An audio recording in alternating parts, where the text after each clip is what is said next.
मैं हेमंत विश्वकर्मा श्री उमा विद्या मंदिर उच्चतर माध्यमिक विद्यालय हटपिलियर। आज हम क्लास 10th इंग्लिश मीडियम की poem report of an adjusted case के बारे में पढ़ेंगे।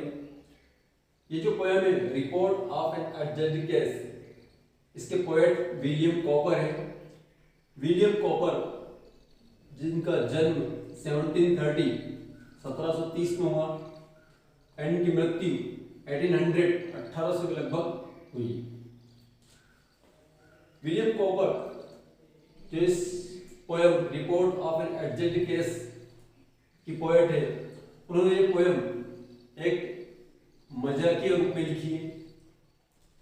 इस पोएम के अनुसार इस पोएम में बताया गया है कि जो आंख होती है और नाक, इन दोनों के बीच में एक स्ट्रेंज कॉन्टेस्ट शुरू हो जाता है, एक अद्भुत सा विवाद शुरू हो जाता है चश्मे को लेकर, स्पेक्टेकल्स को लेकर। ये दोनों ही स्पेक्टेकल्स पर अपना एक सोलो अधिकार जताते हैं। दोनों ही कहते हैं कि स्पेक्टेकल्स जो है, नाक कहती है मेरा है और आंख कहती है कि मेरा है। ये केस कोर्ट में चला जाता है जहां पर टंग यानी जबान को लॉयर का रोल दिया जाता है, क्योंकि जबान जो है इस रोल के लिए फिट होती है। जबान सब तरह के शब्द बोल लेती है, झूठ बोलना, सच बोलना। तो इस कारण से जैसा जिसको रोल यहाँ फिट रहा, टंग को जो है लॉयर का रोल दिया जाता है। ईयर जो होते कान, इन्हें यहाँ पर बैरोन का रोल दिया जाता है। बैरोन मतलब जज का, क्योंकि कान जो सब तरह की बातें सुनते हैं, उन्हें सब तरह का नॉलेज रहता है, इसलिए उन्हें ये रोल दिया जाता है। इस प्रकार से जो है ये पोएम को यहाँ पर सेट किया हुआ है। हम स्टार्ट करते हैं पोएम को। Between nose and eyes a strange contest arose. The spectacles set them unhappily wrong. The point in dispute was, as all the world knows, to which the said spectacles are to belong.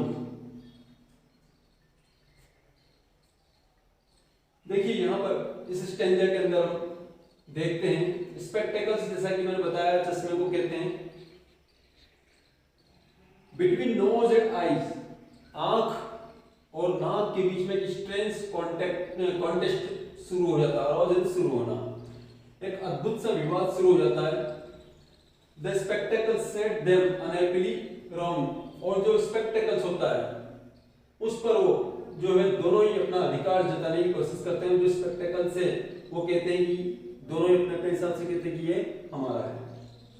The point in dispute was, as all the world knows, विवाद का जो बिंदु था, जैसा कि सारा संसार जानता है, to which the said spectacles are to belong, जिसमें कहा गया है कि वास्तव में ये spectacles किसका होना चाहिए।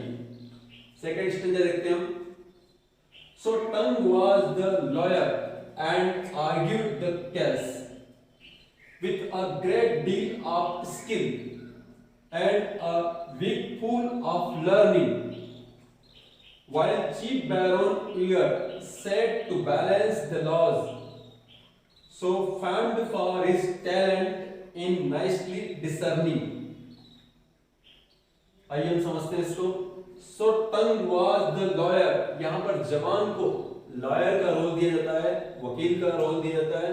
एंड आर्ग्यूड द केस, और वो इस आंख और नाक का जो विवाद था इसके ऊपर आर्ग्यू करती है, बहस शुरू करती है। With a great deal of skill, ये टंग जो है ये अपनी संपूर्ण कुशलता का उपयोग करते हुए और संपूर्ण जो है कुशलता का उपयोग करते हैं और कोर्ट के अंदर ये बहस करना शुरू करती है, इस केस की पैरवी करती है। यहां पर चीफ बैरन जो है, ईयर एक कान है जो कि यहाँ पर लॉ को बैलेंस करने का कार्य करते हैं, जज का कार्य करते हैं वो। ये भी जो है सो फेम्ड फॉर हिज टैलेंट, ये भी जो है बहुत ही टैलेंटेड ढंग से और बड़ी कुशलता, डिसर्निंग कुशलता होती, कुशलता से जो है यहाँ पर अपना रोल अदा करते हैं। थर्ड स्टेंजा देखते हैं, in behalf of the nose it will quickly appear and your lordship he said will undoubtedly find that the nose has had spectacles always in wear, which amounts to possession time out of mind।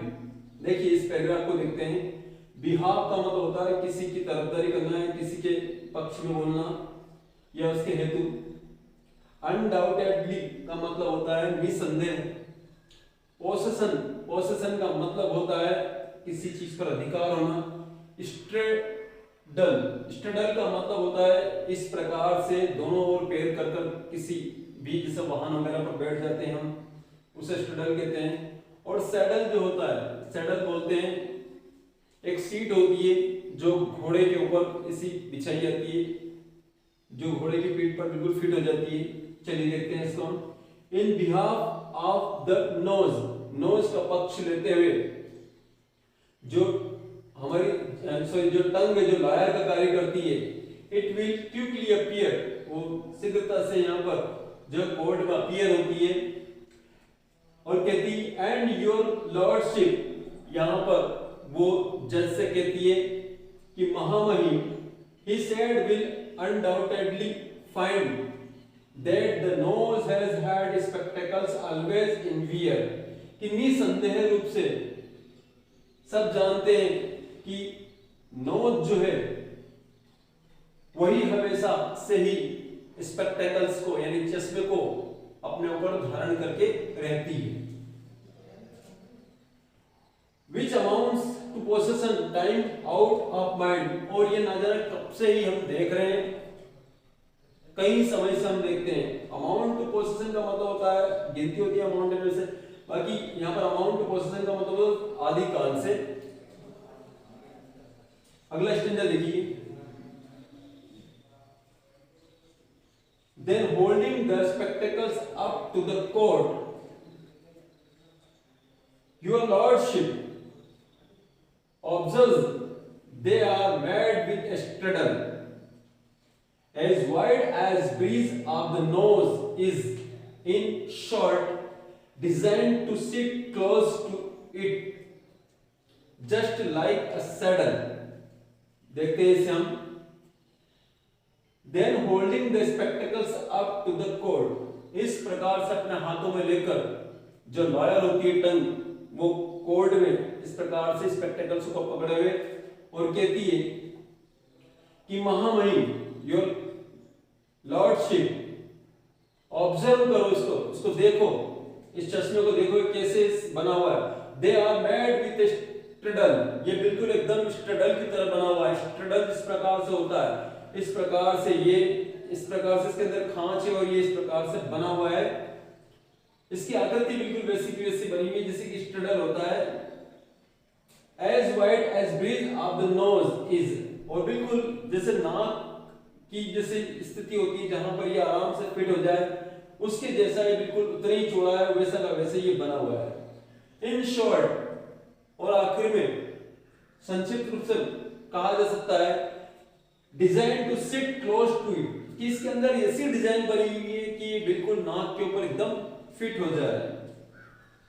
Just like a saddle, बिल्कुल एक saddle की तरह, जिस प्रकार से घोड़े की seat बनी होती है जो उसकी पीठ पर एकदम फिट हो जाती है, बिल्कुल वैसा के वैसे ये स्पेक्टेकल से बना है और आसानी से ये नोज की आकृति का बना, नोज के ऊपर आराम से फिट हो जाता है।